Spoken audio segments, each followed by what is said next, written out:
feedback. To address this question, I studied feedback dynamics across multiple SPCs. I conducted a study that examines the perceived value of the feedback. Students rank how much they value simulated patient feedback, peer feedback, discussion, and the written annotation across 4 SPCs. Another study looked at sense-making of the feedback, how students combine external feedback from patients, peer, and the group and the tutor with their own internal self-reflection.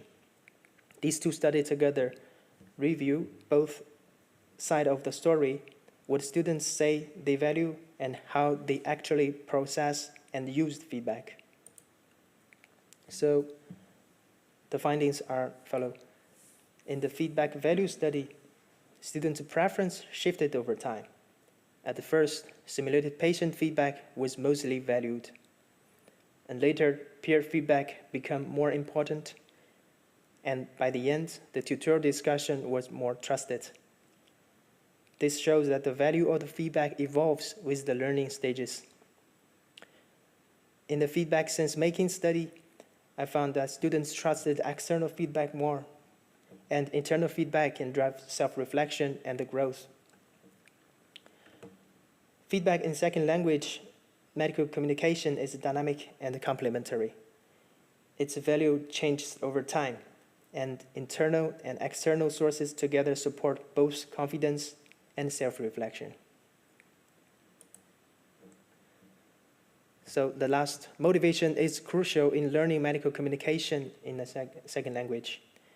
It determines how much effort students invest in difficult consultations, how they preserve under stress, and how confident they feel when facing patients. Specifically, I look at 2 task design elements, the role play and the openness of the task. I conducted a study focused on the role play, where students alternated between being the doctor and the patient. This gave them the chance to experience both perspectives in the consultation.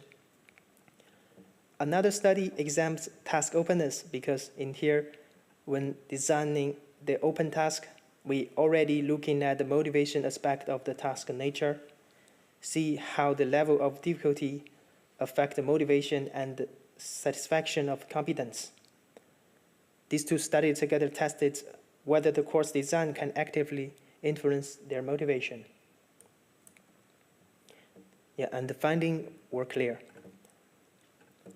The role play increased the intrinsic motivation, the empathy, and the confidence, while students explain that by playing the patient role, they gain a new perspective on what a doctor should do. The open tasks were more challenging and the progress was slow, but students reported greater competence, satisfaction, and confidence. This shows the principle of the desirable difficulty, where learning is hard but authentic. It strengthened the motivation. Together, this study demonstrates that motivation can be designed. Role play motivates by offering new perspectives. Open task motivates by offer authentic challenge. The motivation is not fixed. It can be shifted by how we structure learning activity. So far, I have shown you the 3 elements: the language, the feedback, and the motivation. At the first glance, they are separated, but if you look more closer, they are actually connected. They all fit into a deeper process, a cycle of learning that repeats every time a student practice, reflects, and improve. This is what we call COPS cycle. COPS cycle is explained how learning is shifted by doing, reflecting, sense-making, and experimenting. For the concrete experience, it comes from the simulated patient consultation themselves. These are the authentic experience that students learn from. For the abstractive conceptualization, it develops when students interact in pairs, review SPC videos, join group discussion, where they set learning goals and form the strategies. Reflective observation happens when students receive simulated patient feedback, peer feedback, written comments, and discuss their performance in groups. Internal reflection is also a key part of this stage. Active experimentation happens when students try out new approaches through role play, open versus closed learning tasks, and working with different peers, both native and non-native. This practical outcome of my dissertation is a set of 12 tips for educators, which applies in reality of teaching. The tips are grounded into the 3 domains: design, delivery, and steering. For the design part, we use whole authentic task, scaffold complexity step by step, include open tasks to create the desirable difficulty, and align all activity with the corpus cycle. For the delivery, we set explicit learning goals, combine feedback from simulated patients, peer, annotation, and tutorials, and always make feedback actionable for students. For the steering, we actively train students to use feedback, peer composition from safe to challenge, use video review to set next goal, and keep the focus on transfer to real consultation. Taken together, the findings on language, feedback, and motivation from the basis of my 12 tips, which provide educators with clearer guidance to help international students become confident and empathetic doctors. So better educational design, better doctor leads to better care. Thank you very much for your attention. Thank you very much, Mr. Candidate, Mr. Yu, for this clear presentation, including also your 12 tips, which we're going to discuss also maybe later in the opposition. Before we start, I'm going to introduce several members. My name is Professor Steinbusch. I'm the chair, I'm the pro-rector today, and I'm assisted by our secretary, Professor Joosten ten Brink, who is sitting beside me. But more importantly, of course, is your promotion team, who's sitting opposite of me and who guided you since 2020, I noticed in your letter. And we have here, the first one, Dr. Isudar. She is involved also in the Institute of She. And we have Professor Köhler, who is involved as head of the Department of Clinical Anatomy. And they guided you over the last years. For the students, we have 6 opponents, and they're all on site, so we have no onliners here, and we're going to start swiftly because we have the full 46 minutes to continue. The opposition will be opened by Professor Teunissen, who sits here opposite of me. Professor Teunissen was the chair of your assessment committee, and he is affiliated in the work of work-based learning in healthcare, and I'd like to give him the first opportunity to discuss with you. Professor Teunissen. Thank you very much. Dear candidate, I've been thinking a lot about your work, and it is also because it's related to something that was in the news last week, that the Educational Council of the Netherlands suggested that students in primary education, whose first language is not Dutch, should be allowed to talk more of their own language, also to help them understand Dutch in primary school. And I think it's an indication how important the challenge is of helping people, whether they are in primary care or whether they're becoming a doctor, to help learn a new language. So I want to compliment you and congratulate you on your important and very relevant work. It's a very nice collection of different studies. You've used different methodologies. You've approached this from different theoretical angles. So it was a joy to read. And that's, of course, also the congratulations for your team. You mentioned yourself that this was a journey, and a journey often has challenges, highs and lows.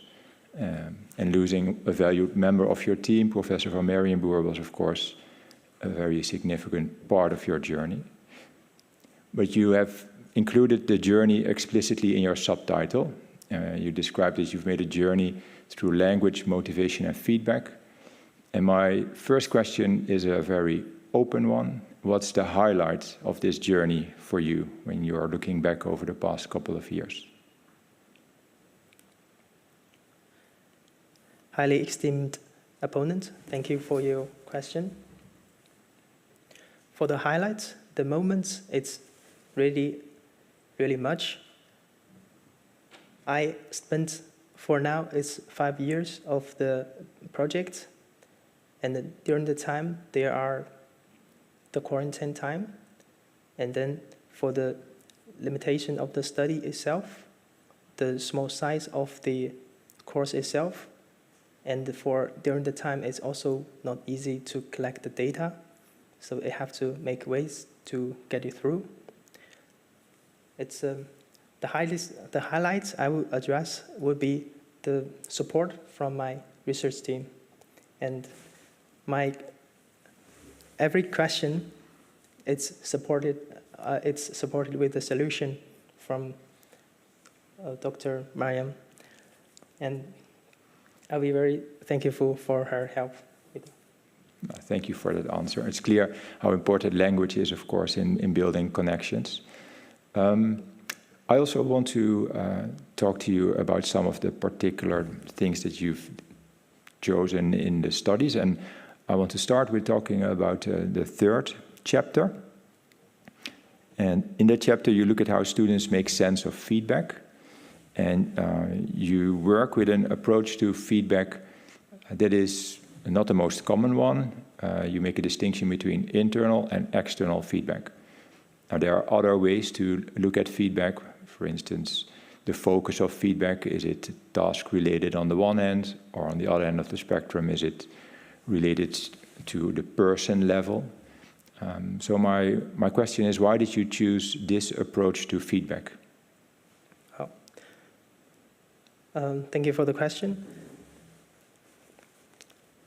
For our specific training, the SPC, there are too many different roles involved in this course, and they are with different backgrounds. For example, the simulated patients, and they are patient but also trained and have very much experience in the consultation process.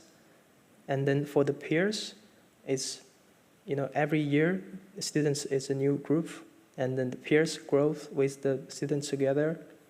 And for the tutors, they also with very much experience into the whole conduction of the course. I mean, for this much differences, we want to study feedback, so we have to consider the main difference between the sources. For example, the sources from the external side and the internal side will be the most easiest way for us to differentiate the feedback, because every moment, so students can use their feedback, can give themselves reflections, and these are the internal feedback we consider. So opposite to this internal, all the sources from the outside, from the moments that of the course and the moments they do homework, so these kind of feedback altogether would be a good balance with the internal feedback. So that's why we have these two sides. Mm-hmm. I understand. So it's about making a distinction between the source of the feedback. Yes. And I want to follow up on that, because you just mentioned now as well, and also in this chapter, internal feedback as people's own thoughts, their self-reflections. Yep.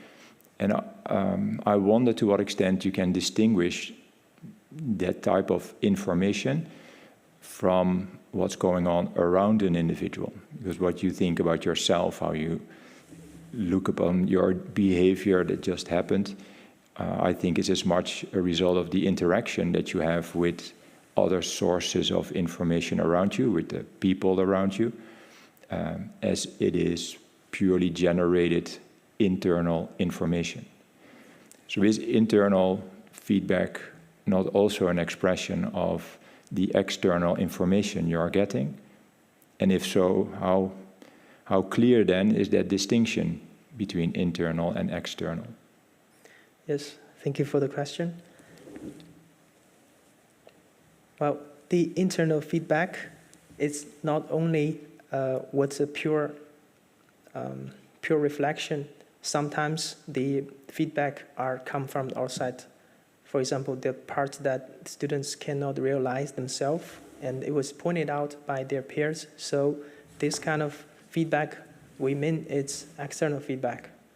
But for internal itself, at the same time, when students looking at their own learning or performance of the SBC, they already have their own opinions, because every time when they start SBC, they will have their briefing and the debriefing, so they knows what they want to learn at the beginning, and then they see what the results is coming out and which part they are not being so happy. So for this, this kind of feedback can be an overlap with the external feedback, but from the students' own perspective, they would not say that this is a pure external feedback. Okay. So it's not very easy to differentiate both, but from the internal side, we have to say that the students always can make their own judgments or decisions on several different contexts.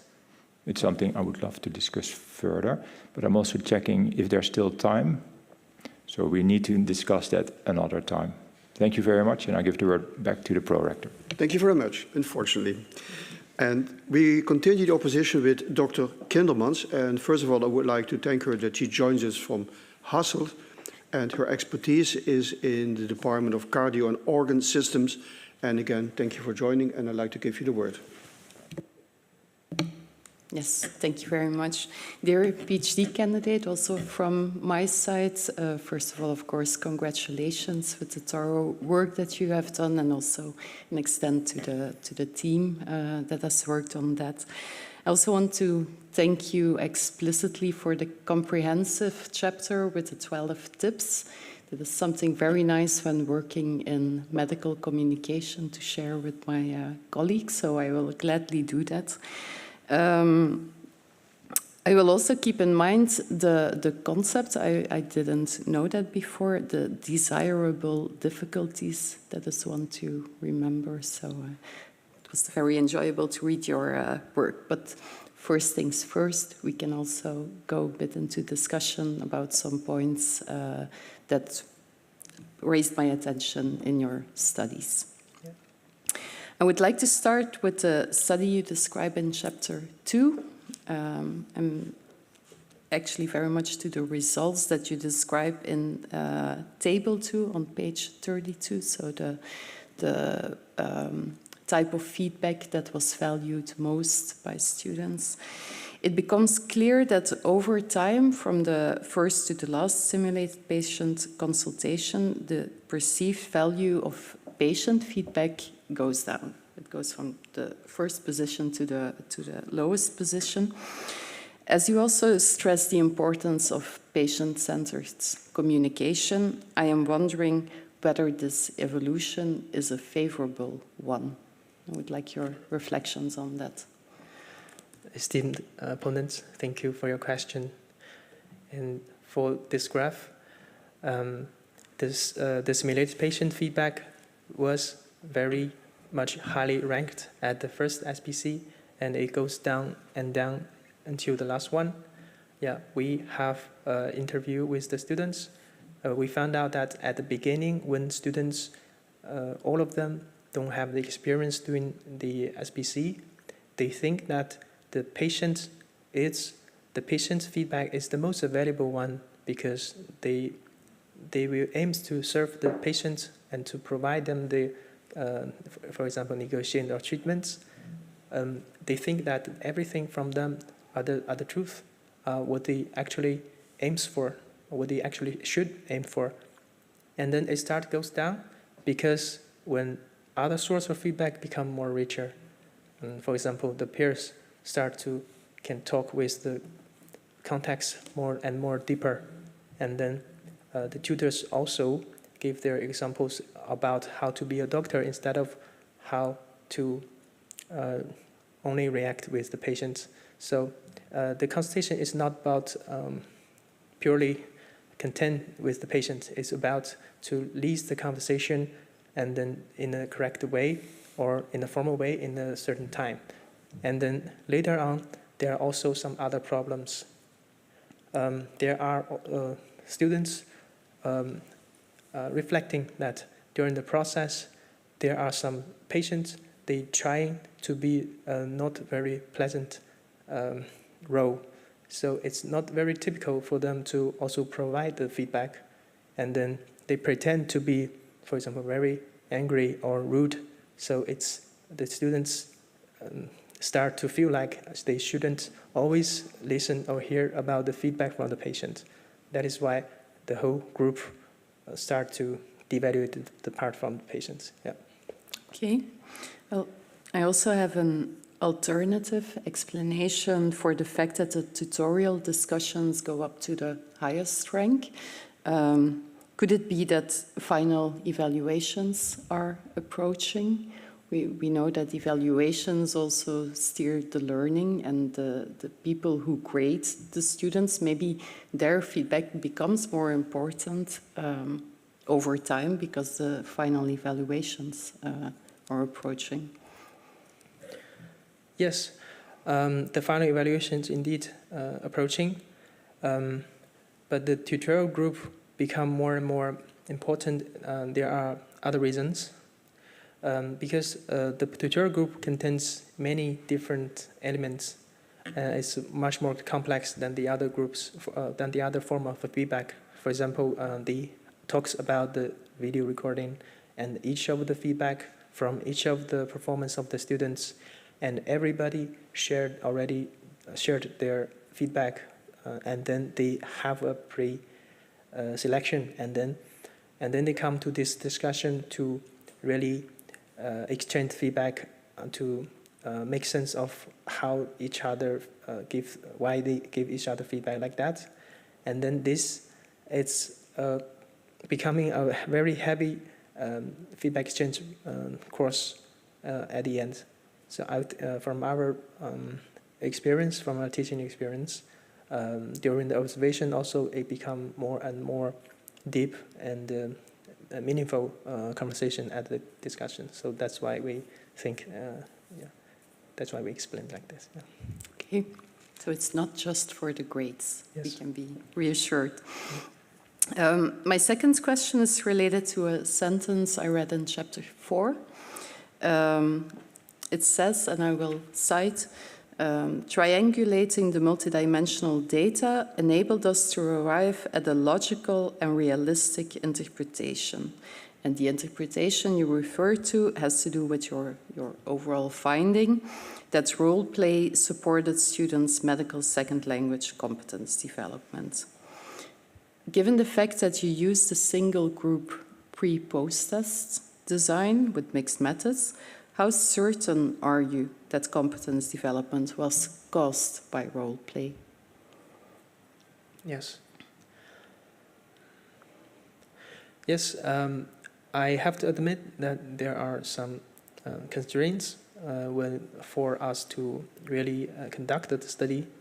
But what we have is we have a whole group of the entire group of the students, and then they really doing this role play throughout the period of COVID, and from the interview also we have pop out the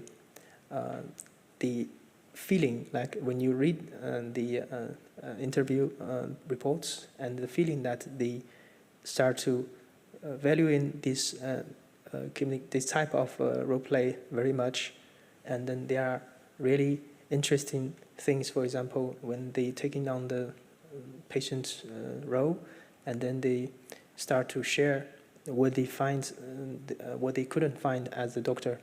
So this also an exciting moment for them to also create this very good atmosphere for discussion. So from the data side, I support the idea of of this very much. Yeah. Thank you. I think my question around this Finished? I'm sorry, I thought you would give back the word to me, but indeed, time is passing over and we have to continue.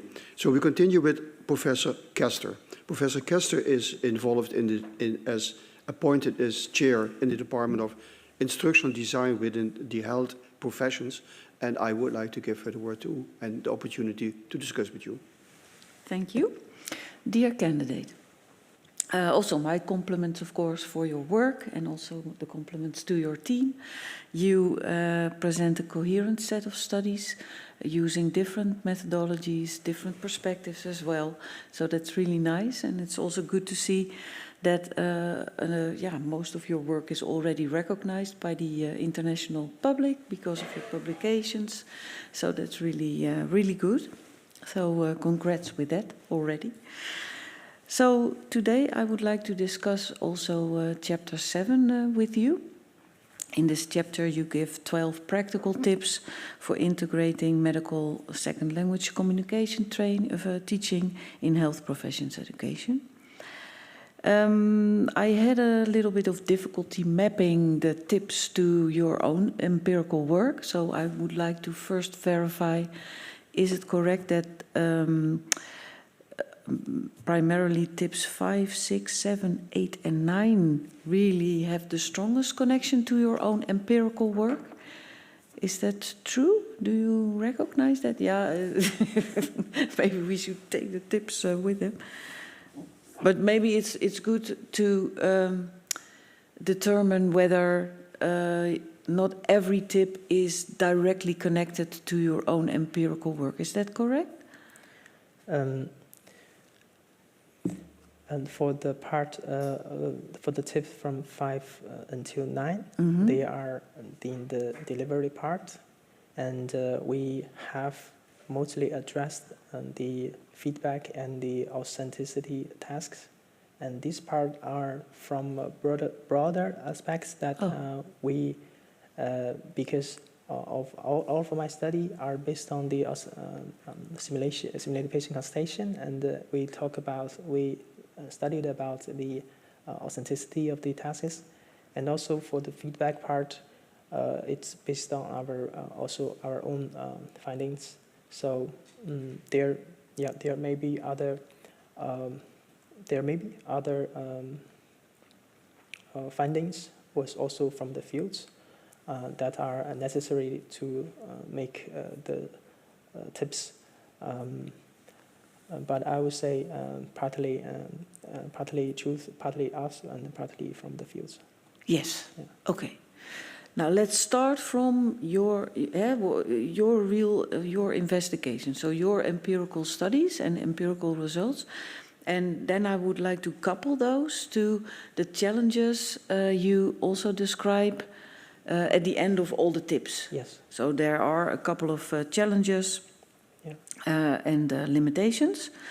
And I think, in my perspective, the last two challenges, which I wrote them down, so to reassure you, resonate the most with your empirical studies. So this is about, I now quote, while cultural competence is recognized as important, further research is needed to develop culturally sensitive training modules that address different diverse patient populations effectively. Now, especially in international regions. So that is one challenge. And the other one is the paper focuses primarily on short-term outcomes, and longitudinal studies are needed to assess the long-term impact on students' career development and patient care outcomes. So these are two clear challenges. And you, I think, have thought about these challenges. And I would like to ask you to describe the kind of research you would like to do to address those challenges, and which of the theoretical parts you already have been working with are most relevant to accommodate those challenges and the research that might be interesting to do. Yeah. Thank you, highly esteemed opponents. And I have thought about, for long-term study, how should we design at the beginning, and we will start from the conceptual level to follow, and the key part of our study now is from our authentic learning experience. This will be our mostly addressed theoretical backgrounds. For example, we use the corpus learning cycle, and then it's much more meaningful when bringing the students into like interns or doctors. And we would suggest when during the designing phase, also we face with the international students or other second language speakers, and then we've following them the whole program. For example, we can a program with hundreds of people, and then divide into small classrooms. And then from the coordinate level, we should already considering the studies. For example, we want to really see the open task, how it changed the students' motivation, and how, for example, we use the role play, how it influencing the motivation at the level. And for the period, do you mean then the change over time, or simply the change due to what you intervene in, or the change over time? Yeah, I would say that for now it's change intervening, but for changing over time, we need to find out, for example, the moments that we really apply the simulation. Then this will be the good time to start to evaluate, and then progressively to map what the changes in students, and then the program may take longer time, for example, a year or two. Then the effects will be more stable. Okay, Yeah. thank you. I give the word back to the pro-rector. Thank you very much. Then the opposition will be continued by Professor Joosten ten Brinken. She is involved in the Department of Learning and Assessment at the Institute SHE, and I would like to give her the word too for this, asking some questions. Thank you.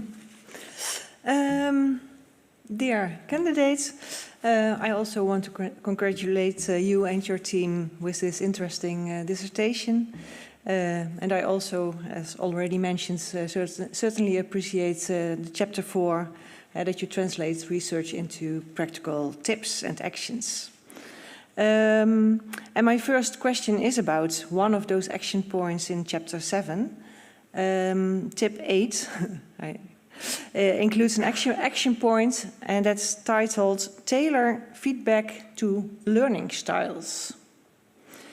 And there are well-known researchers in the world, in Netherlands, who are very outspoken about learning styles, saying that there is no evidence that tailoring education to a student's preference of a preferred learning style improves learning, and secondly, that students' brains do not work in isolated styles.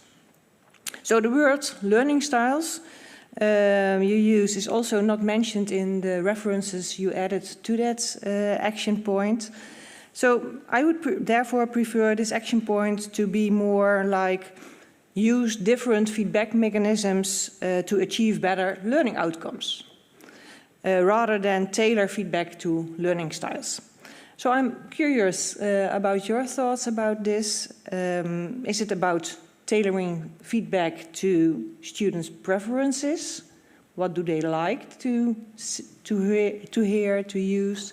Or is it about the learning effect that can be achieved by different feedback styles? Highly esteemed opponents, thank you for your question.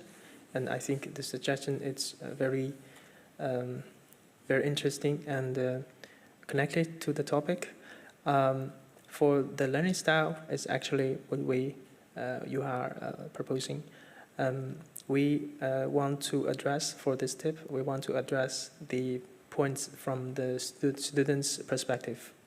So, while we are in the fields level, we are always looking at the objective evaluation, but for a small course, we are in here, especially we focusing on how students, from their own perspective, when they have the deep motivation to learn, and then when they really want to learn, so from their own perspective, what it would be the most valuable thing, and the most valuable feedback. And the learning style, we actually means, for example, when students using the internal or external feedback, and some of them prefer to really trust the external, but some of them don't really think that external is valuable, and they trust their own judgments. They have a strong independent mind to force to create their own learning style. So then maybe a suggestion is to maybe change it in tailor feedback to preferences of students, because that's broader than the so-called learning styles. Yeah. But maybe also because in chapter 2 you mention students' developmental stages. So it depends on the developmental stage, what kind of feedback works best. Yeah. And then I wonder, how would you propose designing a dynamic, adaptive feedback system that can effectively identify a student's preference and student's current developmental stage, and then automatically, semi-automatically, decides which kind of feedback works best at that moment. Is it possible to make those choices, to design such a system? Well, thank you for the question. I think if I just to say that, okay, we have studied 4 different feedback, and then if we apply them according to their preference at different stage, then the things will be better. But actually, it's an irresponsible answer if I say that. But because because this is more about an observation study, there is no intervention telling them that at specific points you have to answer in what kind of feedback, or what kind of feedback can deeply influencing this your learning. But at the points when you really interfere this to give the feedback, to telling them, well, this must be more useful, but start from the point, then the later effects, the later they may have change in their minds, they will, the whole process is spoiled. Yeah, so there should be a discussion between educator and students, what works best in what context, perhaps. I would like to switch to another subject. And that's just a shorter question. And it's about chapter 4 and chapter 5, so it's a different topic. In chapter 4, you suggest designing role play to lower the student's dependency and to promote authenticity.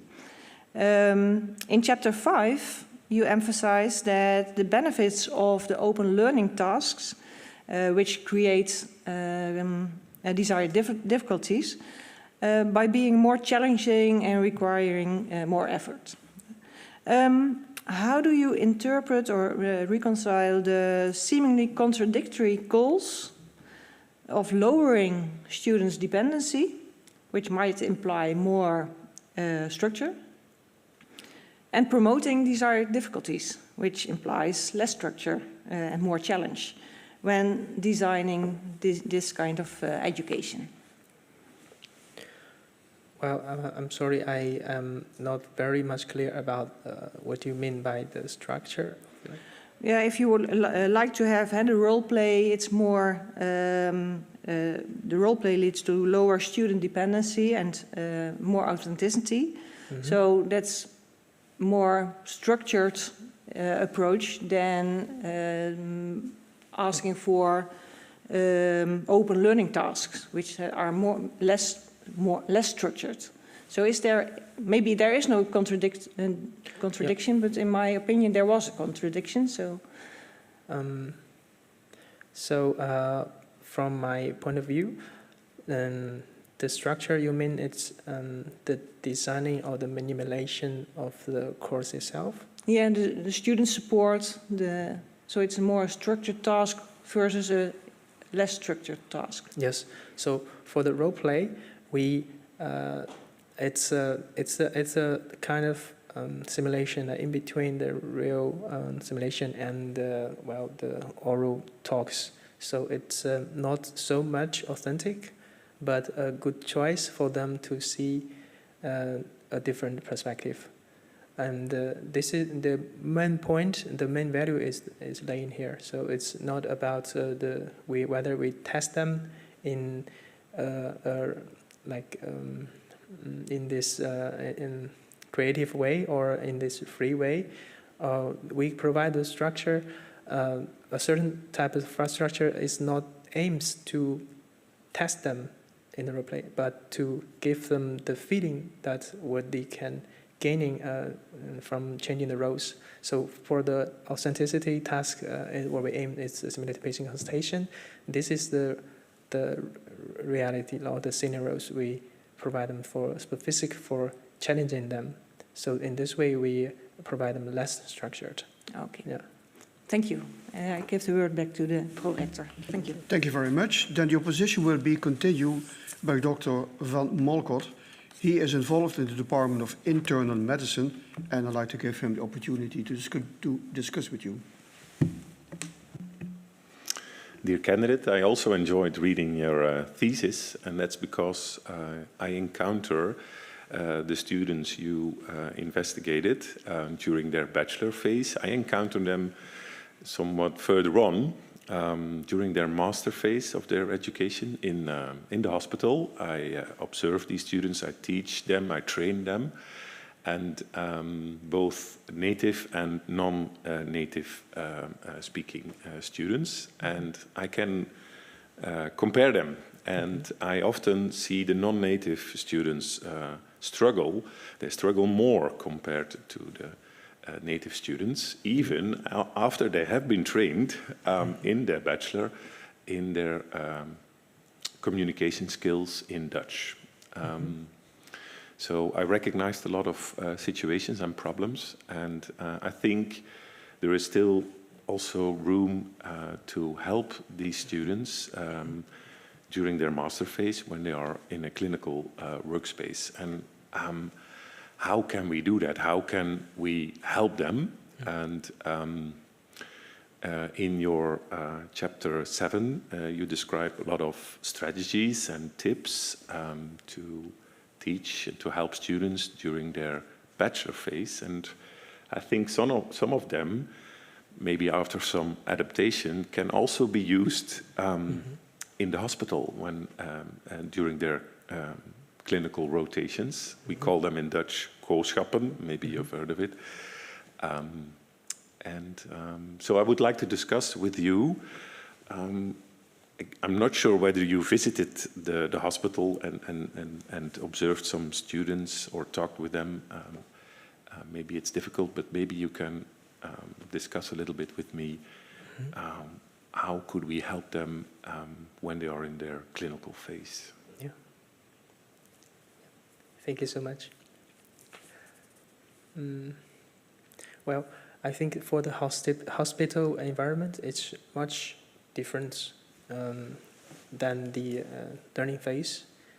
First of all, in the hospital, they already have a sense of duty, sense of the belongingship.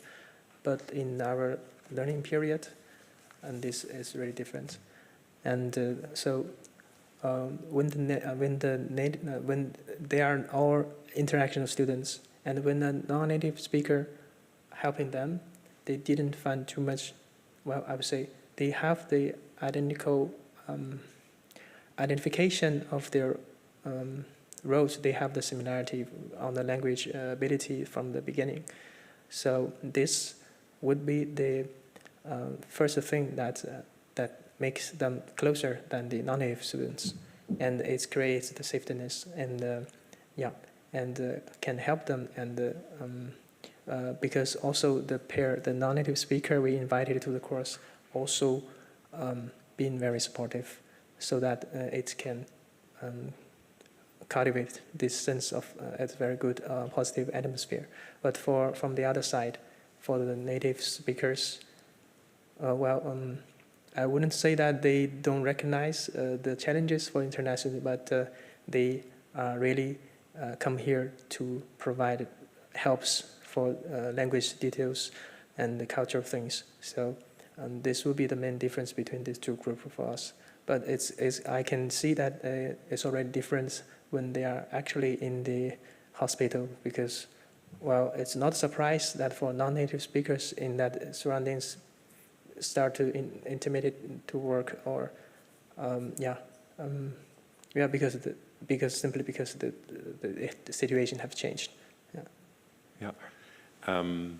I think one of the strategies that you described could really be helpful. That is getting peer feedback.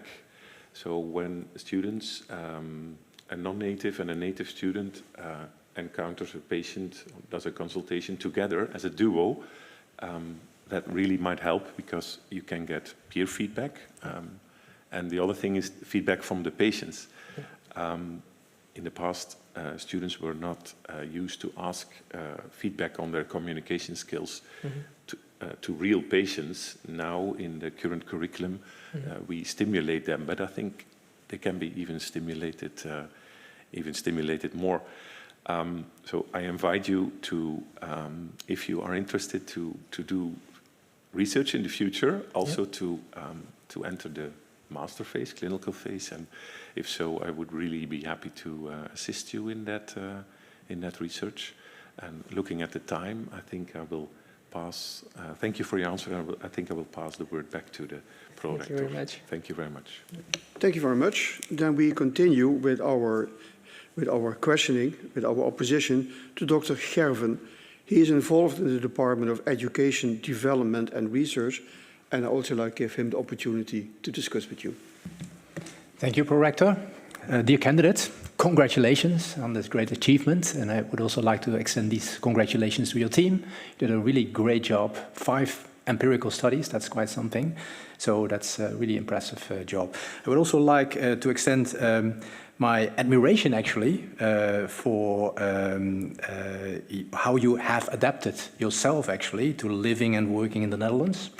It is hard for me to imagine how that must have been for you, but the fact that you're standing here today in this setting means that you achieved something extraordinary, and that also connects to the topic, I guess, of your thesis. Like I said, 5 empirical studies, that's quite impressive, but like all research projects, they do not only answer questions, they also raise a few. I will skip a little bit because of the time, but because I have a very interesting topic to discuss with you. I want to go back to the problem statement, actually, that you pose. It's quite clear that it is challenging to adapt to a new situation, a new cultural context, a new language, etc. But I wonder what the primary challenge here is. Is it learning the language? Is it acquiring cultural sensitivity? Is it social skills? Or is it perhaps something else, like identity? That's a topic or a concept that you didn't mention, I think, in your dissertation. As you know, identity formation is a big topic currently in health professions education.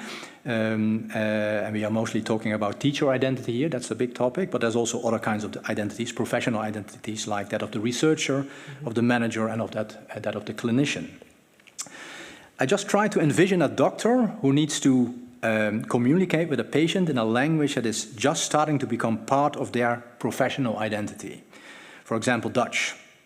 Then I can only guess how challenging that is.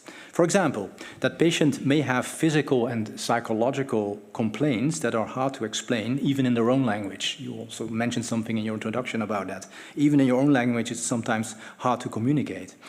For the doctor, who has only a basic understanding, or relatively basic understanding of that language, it is hard to pick up the nuances that the patient tries to communicate. And that can become a rather frustrating conversation, as you may understand. But even if you do speak the language, there are variations of that language called dialects. Here in Maastricht, for example, we have strong local dialect, as you may know. And even if you are Dutch and you do not speak that dialect, it becomes quite hard to communicate with that patient. For example, with older patients who only feel comfortable speaking that particular dialect. It's not that they don't understand the regular Dutch, but it just makes them uncomfortable, which can be a challenge in a clinical conversation, I imagine. So if technically speaking, language itself is not a problem anymore, because they do speak some Dutch, of course, they don't feel comfortable speaking Dutch, but they want to speak their dialect, then we come very close to what we could call cultural identity, very local cultural identity, as a potential hurdle in doctor-patient interactions. And this may essentially come down to not gaining the native patient's trust that a non-native doctor is able to understand them. Now my question is, to what extent may not sharing a cultural identity stand in the way of proper medical communication between doctor and patient? Wow. Thank you for your question. Yeah. And well, speak of the dialect, I think from a second language learner or a speaker here in this international environment, I didn't realize there is a dialect between here and, for example, Amsterdam. And it's, for us, it's Dutch it's like Dutch. It's not like, for example, Chinese Mandarin or Cantonese, and these are differences. Yeah, I think there must be something, but turn to my vision or from my personal fields or understanding, and this is very more detailed nuance. And then this is, I would say that it's much easier to say that English is different to Dutch rather than Dutch to another dialect Dutch. And to study English, for example, English between Dutch, the communication, the difficulties or differences in between the two systems, it's much easier than study the Dutch to Dutch dialects. Then, so yeah, I think that's very. I think it's similar, but also difficult, but small, specific aspects. Exactly. I get it, but it's not so much about language then, right? So because these older people, for instance, they do speak Dutch, the regular Dutch, but they feel more comfortable in their dialects. So that's not so much a language barrier, it's more like a sort of cultural barrier, right? So because you're not from this area, and even me, I come from the north of this province, but even here in the south, I mean, if I speak my own dialect, it's not really accepted. It sounds strange to them, right? So I'm not rooted here. So I'm not native here, really. So to what extent, if you come from abroad, right, to what extent does that play a role? And to what extent do you need to overcome that barrier? Wow. Well, for the barrier between dialects, I didn't meet because I'm not that level yet. But for the language part, I think even as the English speaker, it's also different with people with mother tongue from Anglo-Saxon language, or or our is like Chinese characters or East Asia. It's much more difference. Yeah. I get it. To go perhaps a little bit closer to a solution, because you come up with quite some solutions to all kinds of barriers that need to be taken. So you have a lot of tips in chapter 7, for instance, and also in chapter 6 you're talking about non-native study partners, right? So these peers, these buddies that you mentioned also in chapter 7 and tip 6, as native learning buddies. Could those play a role in this regard? Yes, I think yes. For the native speakers, it's exactly the part when you mentioning, but we haven't considered whether the natives from this area or the north part of Netherlands. So we haven't considered about this part, but it's very interesting. Yeah. Is it something like identity, right? Because you have been talking in your dissertation about cultural sensitivity, which is something that really needs to be developed, right? But that's not all, right? So you can be very culturally sensitive, but still you don't have the identity. Is it something that you have considered in your problem statement? Yes, I think. Mr. Candidate, you are allowed to finish your answer, but you also can decide to stop here. It's your choice. I say stop. Okay. He says stop. Okay. Very good. Mr. Candidate, Mr. Yu, the time appointed for defending your thesis has now officially passed. The degree committee will now withdraw, and to discuss the quality of your thesis, but also we're going to discuss the way you have defended your thesis, and we also will look to your presentation, which you have given this morning. And I request that you and your company and your colleagues over here will wait the results of our deliberations and our return to the aula. Thank you very much. Thank you.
来了吧？应该来了。OK。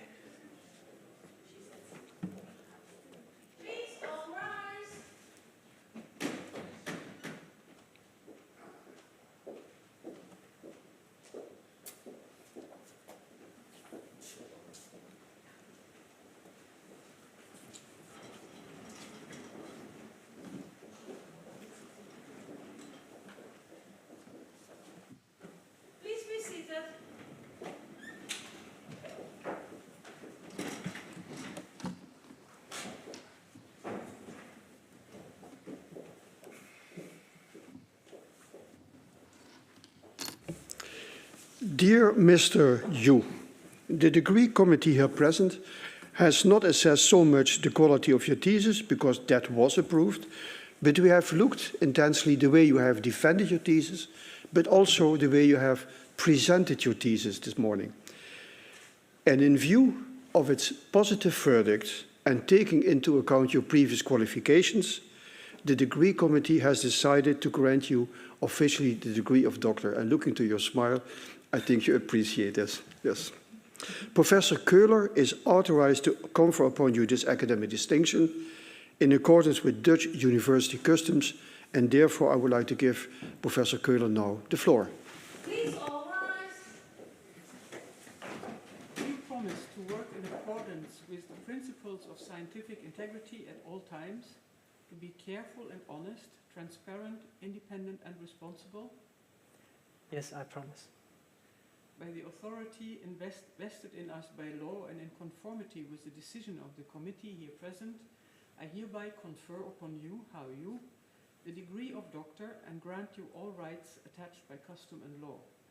As evidence of this, I now present you with a degree certificate signed by the rector, the secretary and the other members of the committee and affixed with the official seal of the university.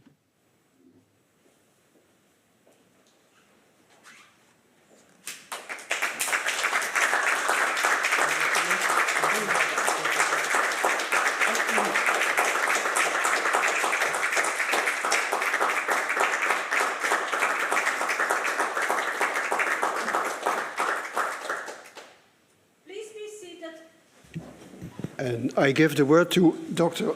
Azudar to present the laudatio for the candidate. No, for the new doctor, I'm sorry. Is there a microphone? Please use the microphone. Okay, hello, yes.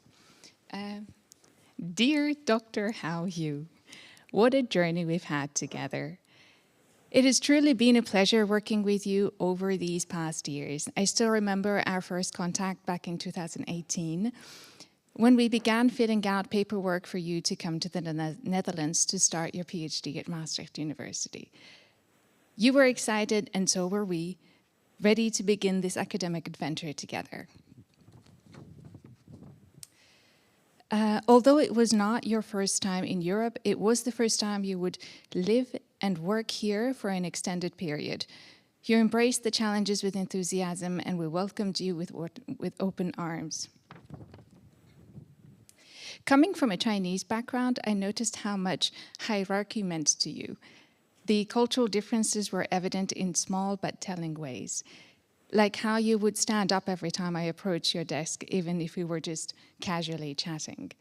I also remember how hesitant you were in the early days to challenge ideas and ask critical questions during the bigger supervisory meetings. You would often wait until after the meeting to quietly share your thoughts with me one-on-one. You were always respectful, always formal, and always eager to do things the right way. But research, as you quickly discovered, doesn't always come with a clear roadmap. In the beginning, you believed that good research meant following instructions precisely.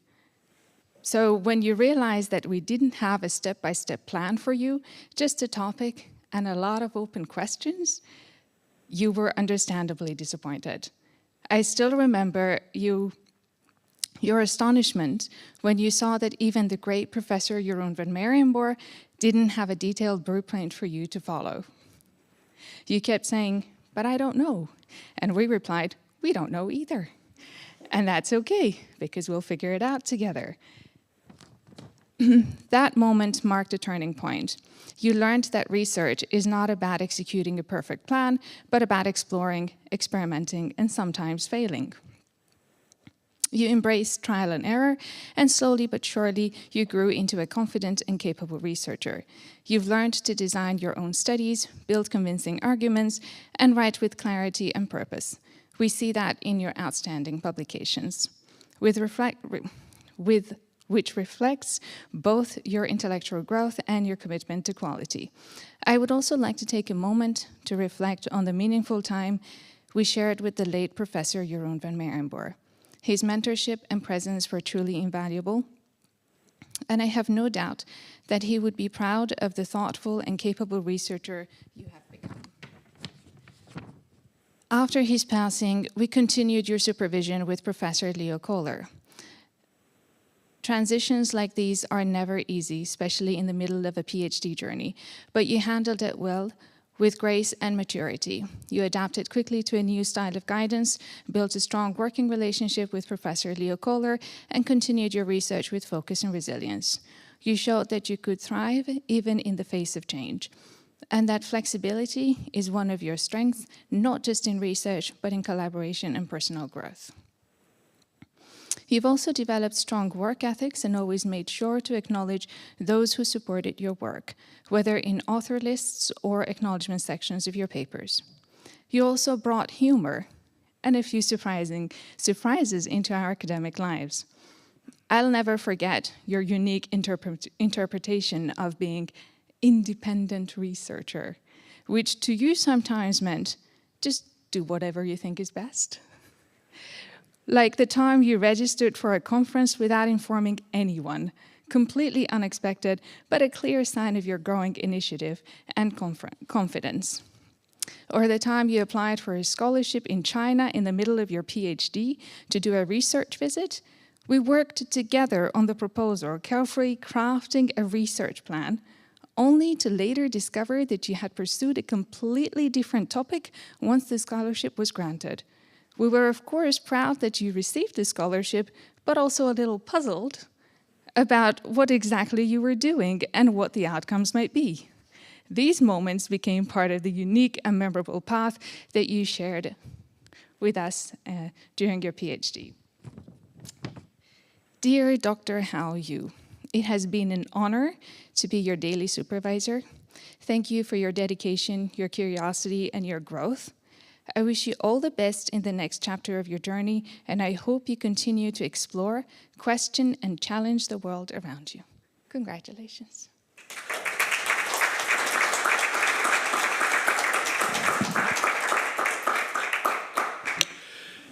Dear Dr. Yu, I would like to use now your new official title, and I would like to also congratulate you on behalf of Maastricht University. I also would like to congratulate with you your promotion team who guided you over the last 5 years so that you could defend this morning. I would also like to thank the members of the Corona who have been questioning you. I hope the questions were not too difficult, but we will discuss this later in your coffee break. I also would like to thank the students who are here and also your family who are maybe online in China and who are following this event. I think you did a great job. I'm also a little bit personally proud because you're one of the CSC students who came from China to here, and you are one of the now in numbers 524 Chinese students which we have here brought to Maastricht University. And I understand that you like to return to China, you like to return to Shenzhen, you like to start an own company, so you are ambitious, which we also like to see and I think we like to please. And by saying this, I think we're going to close the ceremony officially by using my hammer, as you can hear now, and we're going to proceed that we are going to make a picture on the stairs of our university, and the members, we will proceed immediately over there, and we hope to see you, the members here who are here, the audience, back in about 7 minutes, in which we're going to join you in the rafter. Thank you very much.